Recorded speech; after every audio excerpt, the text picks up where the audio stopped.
in the time of swords and periwigs, and full-skirted coats with flowered lappets when gentlemen wore ruffles and gold-laced waistcoats. Of paduasoy and taffeta there lived a tailor in Gloucester. He sat in the window of a little shop in Westgate Street, cross-legged on a table, from morning till dark, all day long. While the light lasted he sewed and snippeted, piecing out his satin and pompadour and lutestring. But although he sewed fine silk for his neighbours, he himself was very, very poor. He had one little cat. One cold day near Christmas time, the tailor began to make a coat of cherry-coloured corded silk, embroidered with pansies and roses, and a cream-coloured satin waistcoat, for the Mayor of Gloucester.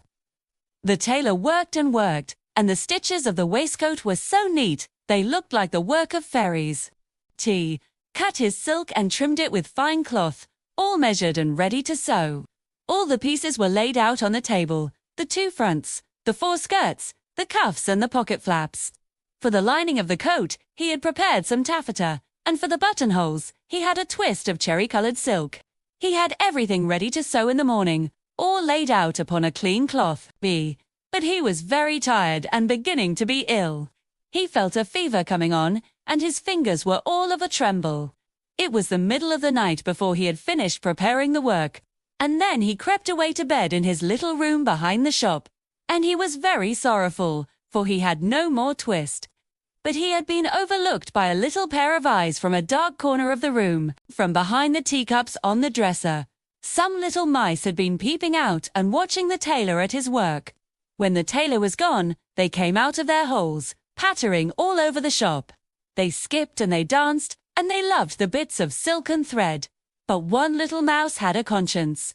"Alas," he squeaked, "the tailor is ill, and he has no more twist for the buttonholes." Then, from all corners of the shop came a chorus of tiny voices. "No more twist! No more twist!" And all the little mice began to rummage through the tailor's things. They found a tiny skein of cherry-coloured silk he had overlooked. The little mice set to work at once. All night long they sewed, their little needles flashing in the moonlight. One was stitching the seams of the coat, another was hemming the waistcoat. They worked with such speed and skill, it was a marvel to see. They stitched and they stitched, their tiny paws moving with incredible precision. They never stopped to rest, their only thought to help the kind tailor. When the sun rose, the work was done. The coat and waistcoat were finished, every seam perfect, every stitch in place. All that was left was one single cherry-coloured buttonhole, and pinned to it was a scrap of paper with tiny writing. "No more twist." The tailor awoke feeling very ill. "I am undone," he said. "I have a fever, and I have no more twist." He got out of bed and went into the shop. But what did he see? There on the table lay the most beautiful coat and satin waistcoat that he had ever seen. The work was so exquisite, the stitches so tiny, he knew it could not be his own. He found the little note, "No more twist." The tailor looked around the quiet shop, and a smile spread across his face. He understood. His fortune was made with that coat. Sport. The mayor was so delighted, he ordered many more, and the Tailor of Gloucester lived comfortably ever after. He was never poor again.